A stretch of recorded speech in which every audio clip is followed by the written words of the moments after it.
इसके बाद में नेक्स्ट है फिर स्ट्रेस। स्ट्रेस का मतलब क्या है यहाँ पे, देखो जब भी आप किसी भी बॉडी के ऊपर, किसी भी सॉलिड के ऊपर आप फोर्स अप्लाई करते हो, और फोर्स अप्लाई करने से वो अपनी शेप चेंज कर लेती है, लेकिन वो शेप चेंज करने के बाद में वापस से अपनी इनिशियल स्टेट में आने के लिए एक रिस्टोरिंग फोर्स भी डेवलप करती है। वो जो रिस्टोरिंग फोर्स है वो per unit cross sectional area कितना डेवलप हो पा रहा है उस बॉडी के अंदर, उसी को हम बोलते हैं स्ट्रेस।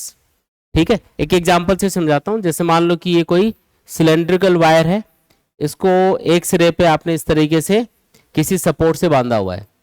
ठीक है, आप इधर कुछ फोर्स अप्लाई करते हो इसके ऊपर, मान लो कुछ फोर्स अप्लाई किया, ये जो फोर्स है ये इसको खींचेगा वायर को। जब आप फोर्स अप्लाई करोगे, कुछ वेट लटका दिया सपोज करो आपने, और वेट लटकाने से क्या हुआ, वायर ऐसे खींचेगा, तो वायर खींचेगा तो इसकी शेप चेंज हो रही है, तो ये वापस से अपने अंदर एक रिस्टोरिंग फोर्स डेवलप करेगा। मैं उसको एफ डैश बोल रहा हूं। ये कौन सा फोर्स है, रिस्टोरिंग फोर्स। और मान लो इस वायर का जो क्रॉस सेक्शनल एरिया है वो है ए, तो इस वायर के अंदर कितना रिस्टोरिंग फोर्स डेवलप हुआ डिवाइडेड बाय इसका क्रॉस सेक्शनल एरिया कितना है, बस उसी को स्ट्रेस बोलते हैं। तो स्ट्रेस का मैं फॉर्मूला लिख देता हूं, stress equal to restoring force divided by cross sectional area. ठीक है, restoring force divided by cross sectional area, इसी को हम क्या बोलेंगे, स्ट्रेस बोलेंगे। ठीक है, एक चीज याद रखना कि अगर फोर्स अप्लाई करने पे बॉडी परमानेंटली डिफॉर्म नहीं हो रही है, परमानेंटली डिफॉर्म होने का मतलब है परमानेंटली खिंची हुई नहीं है। तो ऐसा हो सकता है ना कि लोड ज्यादा लटका दिया तो परमानेंटली खिंच गई वो। अगर मान लो ये सिलेंड्रिकल वायर है, इस पर जरूरत से ज्यादा लोड इस पे लटका दिया तो ये तो परमानेंटली खिंच जाएगा ऐसे। तो अगर आप कम लोड इस पे अप्लाई करते हो, अगर परमानेंट डिफॉर्मेशन नहीं आ रहा है, तो जो अप्लाइड फोर्स है और जो रिस्टोरिंग फोर्स है ये आपस में बराबर ही होते हैं हमेशा। तो कई बार आपको ये अप्लाइड फोर्स दे रखा होगा और आपको रिस्टोरिंग फोर्स फॉर्मूले में पुट करना होगा, तो ये आपस में बराबर ही होते हैं। समझ में आया क्या? आप याद रखो कि अगर बॉडी में परमानेंट डिफॉर्मेशन नहीं आ रहा है तो अप्लाइड फोर्स और रिस्टोरिंग फोर्स आपस में बराबर होंगे, तभी तो ये एक पॉइंट पे जाके रुक रहा है वायर, नहीं तो खिंचता ही जाता लोड की वजह से। अगर कहीं पे जाके खिंच के रुक गया, थोड़ा बहुत खिंच के रुक गया, इसका मतलब जो रिस्टोरिंग फोर्स है और जो अप्लाइड फोर्स है वो आपस में बैलेंस हो गए होंगे, तभी तो रुका ही। इसलिए याद रखना है कि जो अप्लाइड फोर्स है, जो अप्लाई करोगे आप, और जो रिस्टोरिंग फोर्स है, ये आपस में क्या होते हैं, बराबर होते हैं। तो जब भी कैलकुलेशन वगैरह करो तो आप ये चीज याद रखना। स्ट्रेस का मीनिंग समझ में आ गया? स्ट्रेस का मतलब क्या है, जब भी आप किसी बॉडी पे कोई फोर्स अप्लाई करोगे किसी भी फेस के ऊपर, तो कितना फोर्स उस पर अप्लाई किया जा रहा है, उससे कितना रिस्टोरिंग फोर्स डेवलप हो रहा है डिवाइडेड बाई उसका क्रॉस सेक्शनल एरिया कितना है, बस उसी को हम क्या बोलेंगे, स्ट्रेस बोलेंगे। स्ट्रेस का एक ही फॉर्मूला है सिंपल सा, stress equal to force upon area. ऐसा यूनिट क्या होगी इसकी, तो फोर्स की यूनिट न्यूटन, एरिया की मीटर स्क्वायर, या तो न्यूटन मीटर स्क्वायर या फिर पास्कल। ठीक है, पास्कल में भी इसको आप मेजर कर सकते हो। ठीक, आगे बढ़ते हैं। अब ये जो स्ट्रेस है ये कितने टाइप का होता है, तो बेसिकली 3 टाइप का होता है। पहला है इसके अंदर नॉर्मल या लॉन्गिट्यूडनल स्ट्रेस। नॉर्मल या लॉन्गिट्यूडनल स्ट्रेस का मतलब है जब आप किसी भी बॉडी के ऊपर नॉर्मल यानी कि सरफेस के परपेंडिकुलर आप फोर्स अप्लाई करके उसको खींचते हो या फिर कंप्रेस करते हो, तो उसके अंदर जो स्ट्रेस डेवलप होगा उसको हम बोलेंगे नॉर्मल या लॉन्गिट्यूडनल स्ट्रेस। जैसे एक सिलेंड्रिकल वायर है और मान लो आप इस पे फोर्स अप्लाई कर रहे हो, फोर्स अप्लाई करने से मान लो ये खींच रही है, मान लो इसके ऊपर एफ फोर्स अप्लाई किया, अब ये इतना खींच गई यहाँ पे, तो इस पे जो फोर्स अप्लाई किया है वो आपने इस फेस के परपेंडिकुलर अप्लाई किया है। ये जो फेस है ना इसका, इसके परपेंडिकुलर ये फोर्स अप्लाई किया जा रहा है। अगर खींच रहे हो तो इसके अंदर जो स्ट्रेस डेवलप होगा उसको हम बोलेंगे टेंसाइल स्ट्रेस। अब इसके भी 2 टाइप होते हैं, नॉर्मल या लॉन्गिट्यूडनल स्ट्रेस के। अगर आप इसको खींच रहे हो, नॉर्मल फोर्स अप्लाई करके आपने इसको खींचा, तो इसके अंदर टेंसाइल स्ट्रेस डेवलप होगा।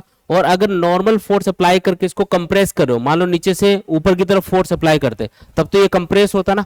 तो अगर आप कंप्रेस करने की कोशिश कर रहे हो तब जो स्ट्रेस डेवलप होगा उसको हम क्या बोल देंगे, कंप्रेसिव स्ट्रेस बोल देंगे। दोनों का फॉर्मूला सेम ही रहेगा, स्ट्रेस कोई भी टाइप का हो फॉर्मूला सबका सेम ही है, stress equal to force upon area. जो फोर्स अप्लाई किया है डिवाइडेड बाय उसका क्रॉस सेक्शनल एरिया कितना है। बाकी टाइप से याद रखो, पहला क्या है, नॉर्मल या लॉन्गिट्यूडनल स्ट्रेस, जिसमें फोर्स नॉर्मली अप्लाई किया जाएगा, सरफेस के परपेंडिकुलर अप्लाई किया जाएगा, और अगर जो फोर्स है वो ऑब्जेक्ट की लेंथ को इंक्रीज कर रहा है, उसमें टेंशन क्रिएट कर रहा है, तो इसका मतलब वो जो स्ट्रेस डेवलप होगा इसके अंदर, है ना, उसको हम बोलेंगे टेंसाइल स्ट्रेस। और अगर ऑब्जेक्ट को कंप्रेस किया जा रहा है फोर्स के थ्रू, तब जो रिस्टोरिंग फोर्स डेवलप होगा, उससे जो एक तरह से स्ट्रेस डेवलप हो रहा होगा, उसको हम बोलेंगे कंप्रेसिव स्ट्रेस। यहाँ पे मैंने दोनों सेम ही लिख दिए गलती से।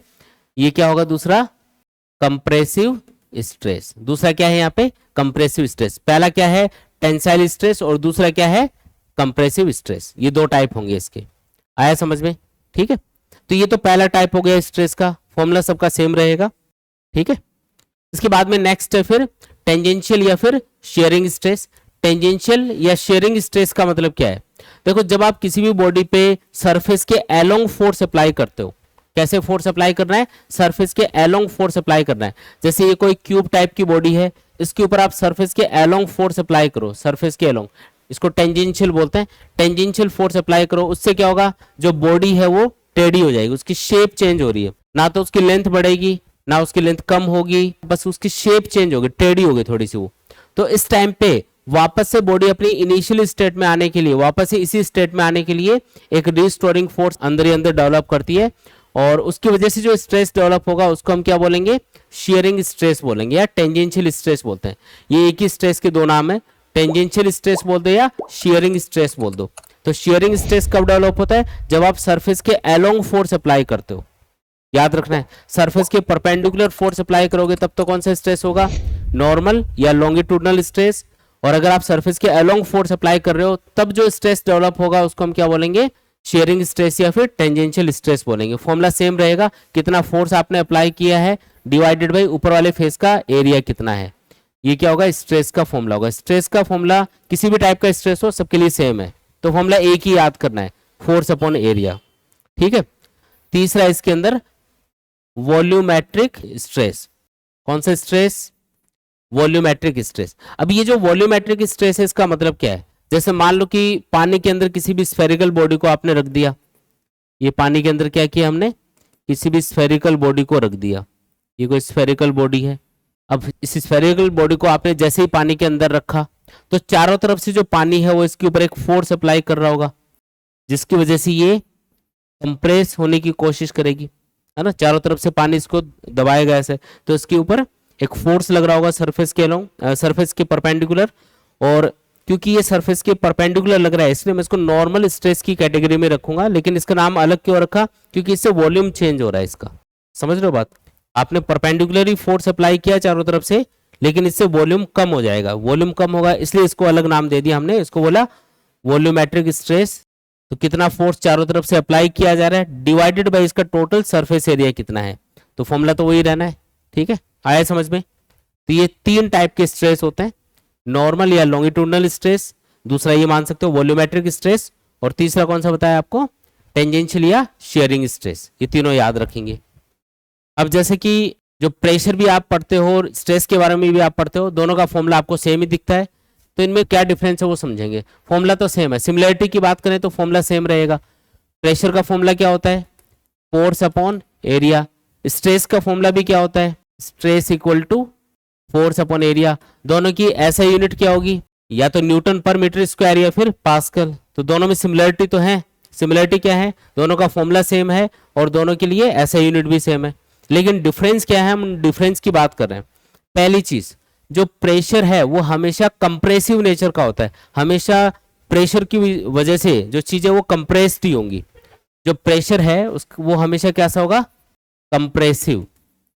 जबकि जो स्ट्रेस है, स्ट्रेस के बारे में हमने ये पढ़ा था, उसमें एक टाइप था इसका टेंसाइल स्ट्रेस, जिसमें जब हम किसी भी चीज को खींचते हैं तब उसमें जो स्ट्रेस डेवलप होता है उसको बोलते हैं टेंसाइल स्ट्रेस। तो उसमें ऑब्जेक्ट खींच रहा है ना कि कंप्रेस हो रहा है, तो ये तो अलग टाइप हो गया ना।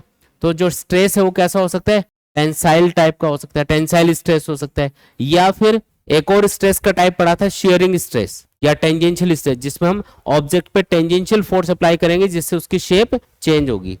तो उस कंडीशन में जो स्ट्रेस डेवलप होगा उसको हम क्या बोलेंगे, शेयरिंग स्ट्रेस। तो ये शेयरिंग टाइप का भी हो सकता है, शेयरिंग या टेंजेंशियल स्ट्रेस। तो ये जो प्रेशर है ये तो हमेशा कंप्रेसिव नेचर का होगा, जबकि ये कंप्रेसिव के अलावा टेंसाइल या शेयरिंग टाइप का भी हो सकता है स्ट्रेस। तो ये एक डिफरेंस हो गया। दूसरा डिफरेंस देखो, जो प्रेशर है वो हमेशा सरफेस के परपेंडिकुलर होता है। जब आप किसी भी ऑब्जेक्ट पे प्रेशर अप्लाई करोगे तो सरफेस के परपेंडिकुलर आपको उसके ऊपर फोर्स अप्लाई करना पड़ेगा। Pressure is always normal, normal मतलब परपेंडिकुलर होगा। जबकि जो स्ट्रेस है वो नॉर्मल के अलावा, जैसे आपको होता है ना टेंजेंशियल भी हो सकता है, तो स्ट्रेस कैन बी टेंजेंशियल। ठीक है, याद रखना है। तीसरा जो डिफरेंस है इनके अंदर वो ये है कि प्रेशर एक स्केलर क्वांटिटी होती है। कौन सी क्वांटिटी है? Scalar quantity. जबकि जो ये स्ट्रेस होता है टेंसर क्वांटिटी। टेंसर वो वाली चीज होती है जिनमें डायरेक्शन भी आप बताते हो, मतलब डायरेक्शन का रोल भी होता है, लेकिन वो वेक्टर एडिशन लॉ को फॉलो नहीं करते हैं। मैं कुछ एग्जांपल देता हूं आपको। जैसे मोमेंट ऑफ इनर्शिया कैलकुलेट करते हैं, मान लो आप किसी डिस्क का मोमेंट ऑफ इनर्शिया कैलकुलेट कर रहे हो, तो उसकी खुद की एक्सिस के अराउंड अगर आप उसका मोमेंट ऑफ इनर्शिया कैलकुलेट करोगे तो अलग आएगा। उसके किसी डायमीटर के अराउंड अगर आप मोमेंट ऑफ इनर्शिया कैलकुलेट करोगे अलग आएगा। उसकी किसी टेंजेंशियल एक्सिस के अराउंड उसका मोमेंट ऑफ इनर्शिया कैलकुलेट करोगे अलग आएगा। अब बॉडी वही है, लेकिन जैसे जैसे आप एक्सिस ऑफ रोटेशन है उसको चेंज करते जा रहे हो, उसकी डायरेक्शन चेंज कर रहे हो, उसके हिसाब से मोमेंट ऑफ इनर्शिया बदलता जा रहा है। तो मोमेंट ऑफ इनर्शिया क्या हो गया? एक टेंसर क्वांटिटी होगी। जैसे इलेक्ट्रिक करंट होता है वो भी एक टेंसर क्वांटिटी होती है। आप वायर्स में फ्लो होने वाले करंट की डायरेक्शन बताते हो, लेकिन जब दो वायर्स में आप करंट को ऐड करते हो किसी पॉइंट पे, तो आप सिंपल एडिशन कर देते हो, वहां पे वेक्टर एडिशन लो फॉलो ही नहीं करते हो, जबकि डायरेक्शन दिखा रहे हो उसमें। इसका मतलब ये वो चीजें होती हैं जिनकी डायरेक्शन होती भी है लेकिन वो वेक्टर एडिशन लो को फॉलो नहीं करते हैं, इसलिए उनको क्या बोलते हैं? टेंसर बोलते हैं। तो जो स्ट्रेस है वो भी टेंसर क्वांटिटी बोली जाती है। टेंसर क्यों बोलते हैं इसको? क्योंकि आपने किस डायरेक्शन में फोर्स अप्लाई किया है उसके अकॉर्डिंग स्ट्रेस डेवलप होता है।